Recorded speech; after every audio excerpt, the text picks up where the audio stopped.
Ya, kami mengharapkan agar Presiden Prabowo terus melanjutkan kebijakan politik luar negeri bebas aktif dan juga menggunakan momentum dari kekuatan solidaritas bangsa-bangsa Asia, Afrika, serta Amerika Latin yang pernah digalang oleh Indonesia itu sebagai kekuatan yang efektif di dalam mengupayakan perdamaian abadi di Timur Tengah.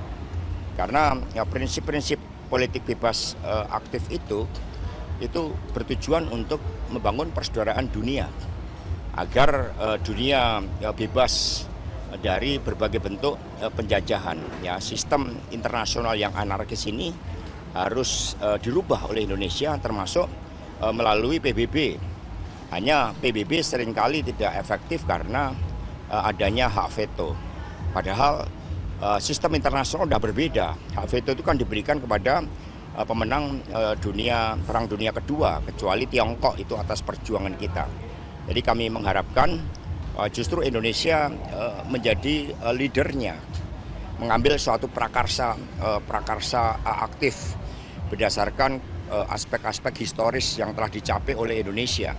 Dasar Bandung misalnya, itu bisa menjadi hukum internasional yang diperjuangkan oleh Indonesia sebagai prinsip-prinsip pokok di dalam membangun perdamaian antara Palestina dan Israel. Artinya tidak sepakat ya dengan itu pengiriman pasukan yang kemudian malah bisa memicu perang yang lain lagi nanti di tanah Gaza. Ya, dalam tradisi kita pengiriman pasukan sejak dulu, pasukan perdamaian itu kan selalu melalui PBB. Karena adalah lembaga yang memang kita bentuk untuk mengatur sistem internasional agar lebih berkeadilan, agar setiap bangsa punya kedudukan setara, dan juga agar Pancasila itu terima sebagai bagian dari piagam PBB. Ketika PBB tidak berhasil menyelesaikan persoalan di Timur Tengah, maka kita harus menggalang bangsa-bangsa Asia, Afrika, Amerika Latin yang merupakan kekuatan mayoritas yang ada di PBB, bukan membentuk suatu badan baru yang di luar mekanisme PBB. Itu yang diharapkan oleh PDI Perjuangan. Sama anggarannya kan Mas, ini kan juga belum tahu nih karena itu di luar PBB begitu, jadi kemungkinan anggarannya akan datang juga dari APBN. Nah itu gimana tanggapannya? Ya, kalau kita lihat saat ini kan ada keterbatasan fiskal ya.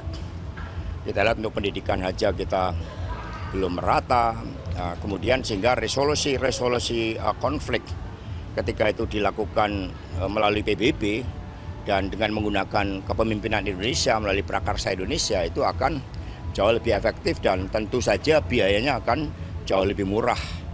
Nah, tapi ketika memang PBB sudah menetapkan suatu resolusi untuk mengatasi konflik yang ada di Timur Tengah, disitulah kita bisa mengirimkan pasukan perdamaian di bawah PBB. Tentu ada implikasi anggaran yang kita persiapkan. Jadi baiknya digunakan ke dalam negeri dulu, kepentingan di dalam negeri. Ya, tugas dalam negeri dan luar negeri itu satu kesatuan. Karena kalau kita lihat dari prinsip kemanusiaan, sila kedua, itu kan punya makna internasionalisme, punya makna membangun persaudaraan dunia. Sehingga sejak awal APBN kita itu juga kita rancang untuk membangun persaudaraan dunia dengan melibatkan diri pada persoalan-persoalan dunia. Tetapi di situ kita mengambil prakarsa, bukan kita menjadi subordinat dari negara-negara lain. Mas, terkait dari fraksi Golkar kemarin katanya udah membahas koalisi permanen, termasuk sama Gerindra. Kalau di PDIP udah ada ajakan diskusi atau bagaimana? Ya, kalau bagi PD Perjuangan kan koalisi permanen itu dengan rakyat. Karena sistem politik kita kan pasca jatuhnya Soeharto mengembalikan makna kekuasaan itu untuk rakyat, dari rakyat dan oleh rakyat. Itu yang dipegang oleh PD Perjuangan, bahwa dinamika politik itu begitu dinamis, terjadi perubahan konfigurasi peta politik nasional, bisa diadakan kerjasama antar partai politik. Ya, tapi kalau ada suatu partai menggagas kerjasama permanen, ya bagi PD Perjuangan kami tidak mencampuri kedaulatan partai lain. Apa? Terkait kemarin kan ada survei yang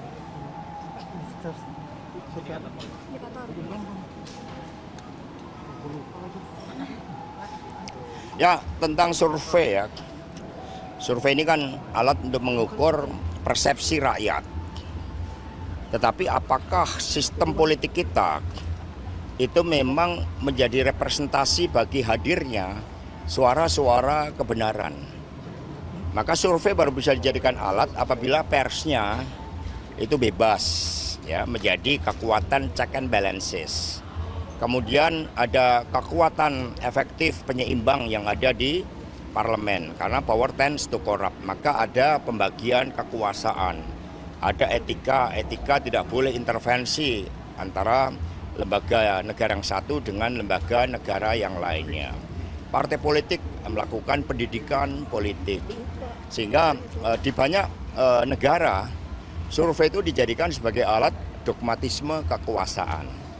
Itu kalau mengacu dalam teori Jacques Rancière, di mana hegemoni kekuasaan itu sering dibangun dengan menggunakan pembenaran itu dari survei.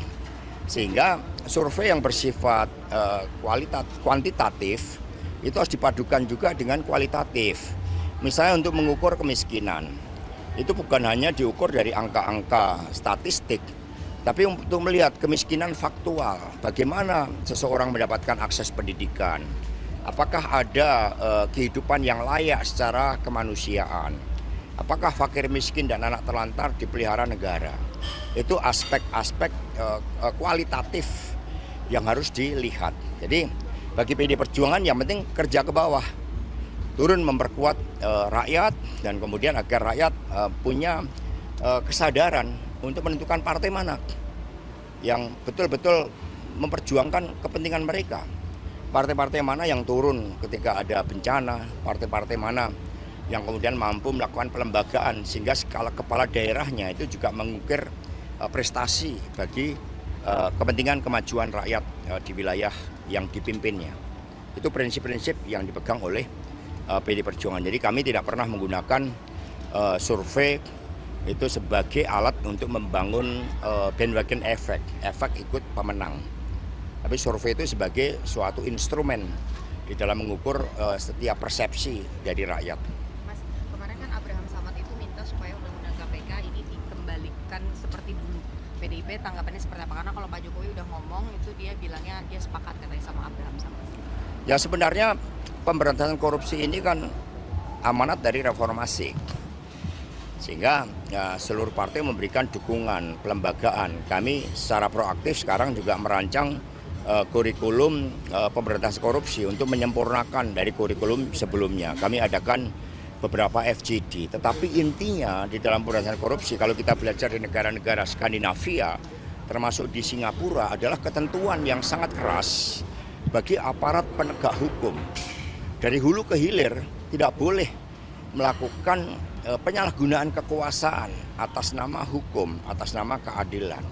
Ini aturan pertama yang harus ditulis, ya, termasuk di dalam revisi Undang-Undang KPK yang nantinya PD Perjuangan juga sepakat bagaimana KPK menjalankan fungsi-fungsi yang sifatnya sangat khusus di dalam pemberantasan korupsi.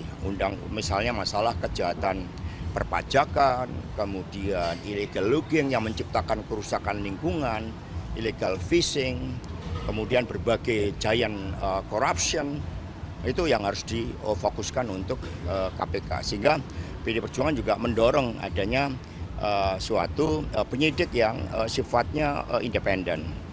Tetapi untuk proses-proses check and balances, peran dari jaksa penuntut umum, dari Kejaksaan Agung, itu tetap digunakan sebagai check and balances dari fungsi-fungsi penyidikan yang ada di KPK.